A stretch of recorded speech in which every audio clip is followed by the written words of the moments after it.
Today, we live in a society centered around this idea of we need to find our soulmates. Through movies, through social media, everything is sending us this message that we need to find someone. Someone that we're going to live our entire life with, that is going to be the person for us, like if it was only one person on this earth that was meant for us. And I'm so sick of all those ideas. But today, I'm here to teach you different.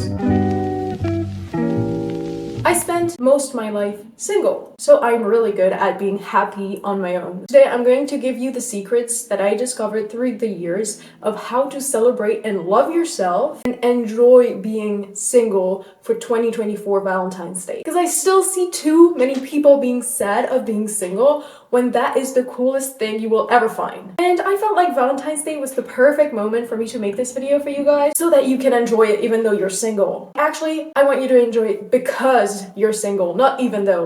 Okay? Through the video, I'm going to talk from my straight girl point of view, but you can adapt those advices to your gender or your sex orientation. It doesn't change. The advice are the same. The first step is change your mindset. As I said, I spent most of my life single, though it doesn't mean I've always been happy to be single. If you're feeling left behind because your friends have someone or they're starting to slowly forget about you because they're spending so much time with this person, I've been there before and I know how it feels. And I know it can be tough to have this mindset, but that is not how you should see being single. It is not a pathetic state. It is not a state of waiting for your soulmate to come. Little parenthesis, I don't believe in soulmates. I just think that we find partners where things are going well and it doesn't mean you're going to stay with this person forever. That's how I see things. If you believe in soulmates, then do your thing. But through the video, if I'm kind of like soulmates all the time, it's really because I don't believe in it. But it's really important that you take out this idea of being single sucks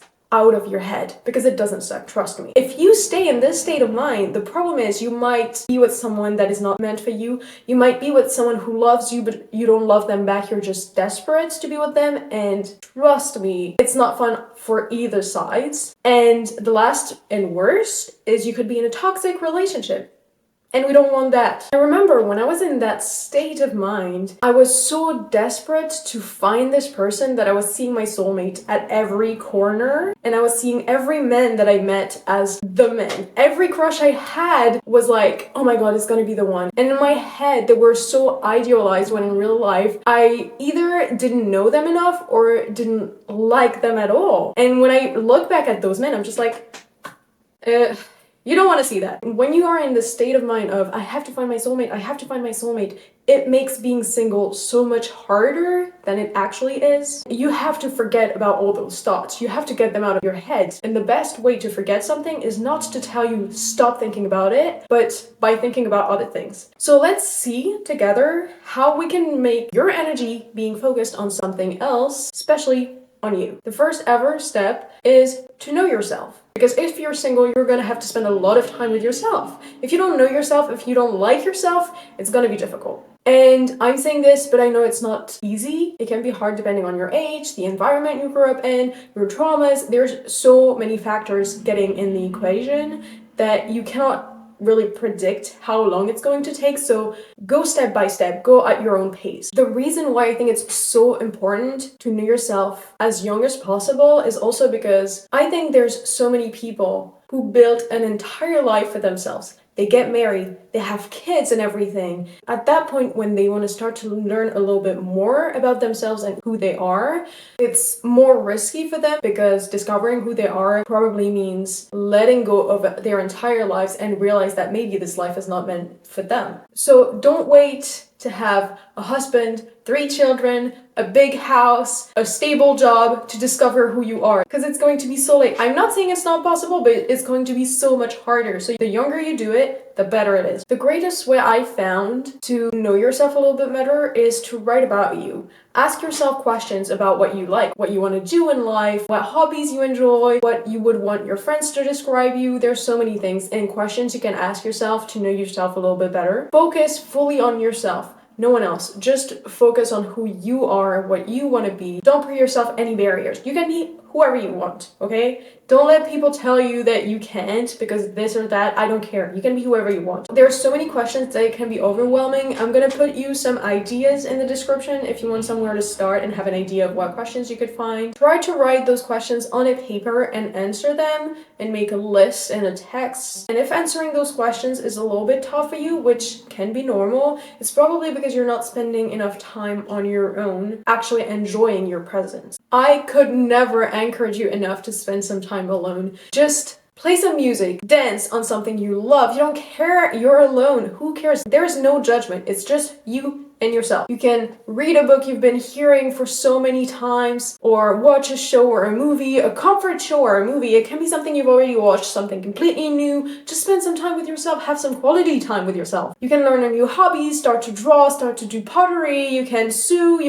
there's so many options, and that's what's cool. The third point would be keep your standards high. And I am not kidding about this. This is so important. Keeping your standards high is a form of self-love. You basically show yourself that you're not going to settle for less because you know you deserve more. And that is really a form of self-love. And for people who, like me, tend to have a crush very easily on everyone, I think it's really important to stand your standards high and know them so that whenever you see someone and meet someone and you have a crush on them, you're able to see the red flags or things that are not going to work for you immediately. You're not losing time. You're just like, no, you're not my dream boyfriend. You're not my dream whatever. Goodbye. So again, this time, take some paper again and write down how you want this person to be. How do you want to spend time with this person? What is this person bringing you in your life? I want to insist on this, but a romantic relationship is a luxury. You have so many other ways to receive and give love, but because it's a luxury, it means that it has to be fun.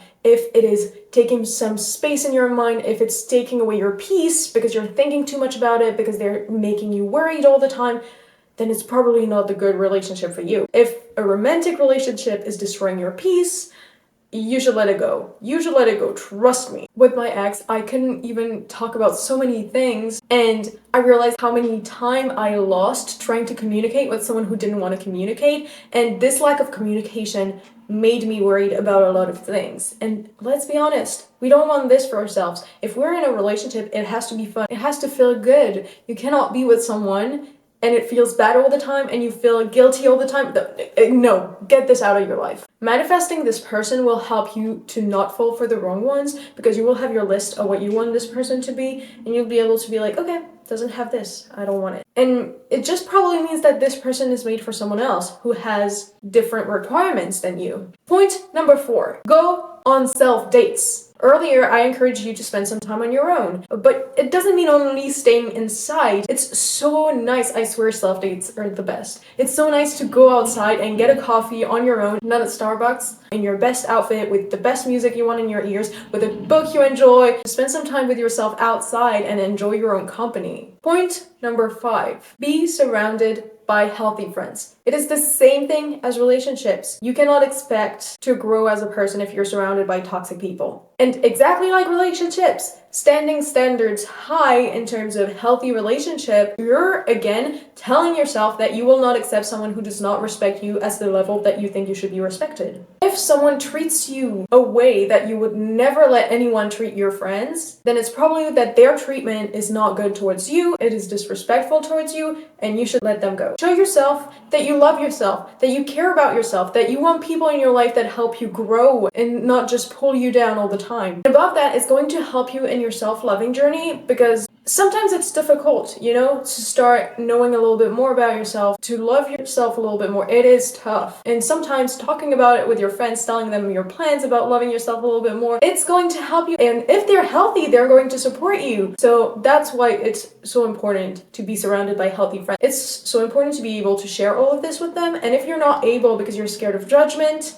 then it's exactly like relationship. If any kind of relationship, romantic or friendship, if it is bringing you stress, if it is bringing you struggle, if you don't know how to communicate with them, then you should get them out of your life. You need to get rid of toxic relationships. It's so important to be surrounded by people who want the best for you and actually care about you, because the way they see you is also going to impact the way you see yourself. A very simple example for this is that when I was in middle school, I used to have a very bad image of who I was because I was bullied, because I was the black sheep of the family. There was a lot of things that was making me not really like myself that much. And when I arrived in high school, I met a girl in my theater class who was seeing the best in me. She was really seeing the best in me, and she was telling me how amazing I was, and I was able to see this in myself because she was seeing it too. And when someone underlines the best part of yourself, you're going to see them more. On the other hand, someone underlining the worst part of yourself, you're going to see only this.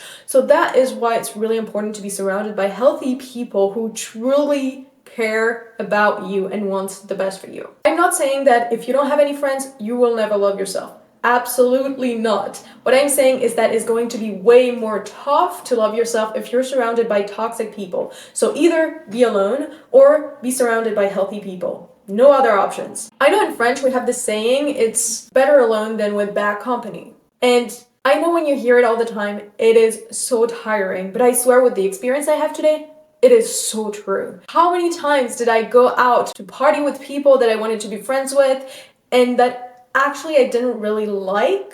And when I got home, every time I was like, I should have stayed here and watch a show or read a book or do something fun. Like, the amount of time that you're losing, do not rush for friends as much as do not rush for friendships. The more you work on yourself and learn to know yourself, the more your vibrational energy is going to be high and is going to be matching the vibrational energy of the people you want in your life. So that's why it's really important to focus on yourself, on learning who you want to be, and love yourself, care for yourself, so that you ensure that you're always in a high vibrational energy and you will meet people who also have this energy. Point number 6. I feel like my points are not really like in order. It's kind of a mess, but it's just a lot of advice, let's say. The point number 6 is be confident in who you are and in your skills. I don't know if you guys saw this video of this girl who was saying that she knew her hair was brown. She was confident her hair was brown. And if someone came to her and was like, your hair is pink, then this girl would be like, what the hell did you smoke? Like, my hair is brown. You're confident it's brown. Well, you have to think the same way about yourself and other qualities in your life. For example, your intelligence, your creativity, your beauty, there's so many things. Don't let people dictate who you are or who you should be because they talk to you 10 minutes. You will be the person who spends the most time with yourself. You're going to spend every second of your life with yourself. So you better write whoever you want to be and enjoy spending company with that person you're going to be. You can be so much. You can be so much. Don't exist for others. Exist for yourself. And being confident in who you are is also being confident in your skills. If someone asks me the question, do you play piano? And I never practice piano, it's going to be hard for me to be confident about the fact that I can play piano. But on the other hand, if I regularly play piano, then it will be easier for me when someone asks me the question, do you play piano? To answer, yes, I do actually, and talk about it with confidence and be confident in my skills because I know what my skills are. So the more you practice your skills, the more you will be confident in what you're capable of. Spend some time developing those skills, spend some time discovering new skills. There's so many things we can do that honestly, you have so much choice. Sometimes I know it's a little bit tough to have too much choice, but you have time. Try everything. Try the first thing that comes to your mind. Don't be like, oh, maybe I should do that. No. Take one. Take one, you'll do it, and at some point you will have some time to start the second one. Don't worry, but don't stay there thinking too much of what should I do? Take the first thing that comes out of your mind and you think would be fine for you. Now, let's see what we could do for our single Valentine's Day. For this, we are going to observe a little bit the 5 love languages. So you have gifts, you have physical touch, you have word of affirmation, quality time, and act of service. Those love languages are not only for the outside world, it is also for yourself. For gifts, why don't you go buy yourself some flowers or buy yourself this dress that you've seen so many times? Again, though, be mindful of where you buy things. It's really important. Try to thrift as much as possible. I'm just trying to remind it in my videos because it's nice to buy yourself some things. We have to think about the impact it has on the rest of the world because you can be happy, you can do whatever you want as long as it doesn't impact other people's lives. Loving yourself doesn't mean forgetting about everyone else around you.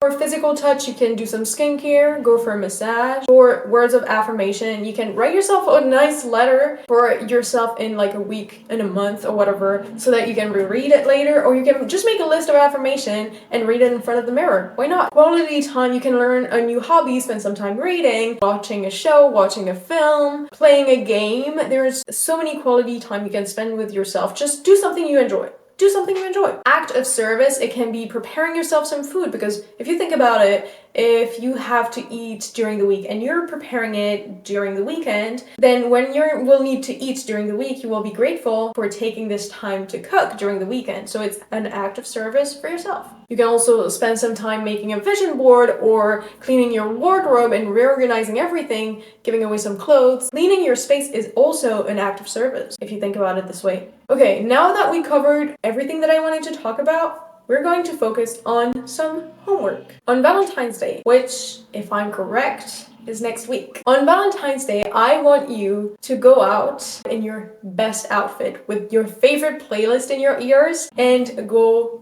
get a coffee with a nice book that you enjoy. Again, not at Starbucks. You can go to the movie on your own, go in a library, a gaming store, or if it's too difficult for you because you're not yet ready to go outside on your own, then ask a friend, a close friend, a healthy friend to spend some time with, outside, inside, whatever. And it's going to be as much as taking care of yourself, because if they're healthy, it's going to be quality time for yourself and with them. And in case you don't have anyone to spend it with and you also are scared to go on your own, you can stay at your house and you can do something fun. You can do some skincare, you can read, you can watch a show, you can spend the entire day taking care of yourself only. Why not? That can be a moment for you to start this new hobby. If you have a healthy family and you like spending time with them, it can also be spending time with them. You can play a game, you can read, watch series, so many things. This Valentine's Day, I want you to tell me that you had a great time, and I don't want to hear that you felt lame watching other people's stories with their partners. No. I don't want that. I want you to tell me it was the happiest day you've had for a while. You need to take this time for yourself and enjoy it. And in case you feel lost in what you could do for Valentine's Day and need, I don't know, a book recommendation, a movie recommendation, anything, or some ideas of what you could do, don't hesitate to ask me in the comments. I would be so happy and so honored to give you ideas on how to spend quality time with yourself. So don't hesitate to ask in the comments. I reply to everyone, so don't worry, I'm here for you. Again, stay safe, be kind to yourself, and I will see you next week.